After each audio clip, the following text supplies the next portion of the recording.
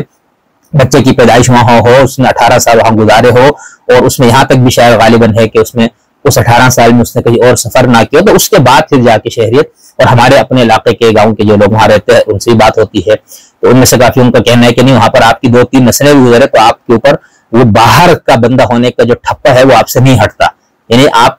کو شہریت ملنے کے بعد بھی آپ کو غیر ہی سمجھا جاتا ہے. یہ قومی ریاست کے اس کے اندر یعنی اس کے مسائل میں سے ایک مسئلہ ہے. اس کو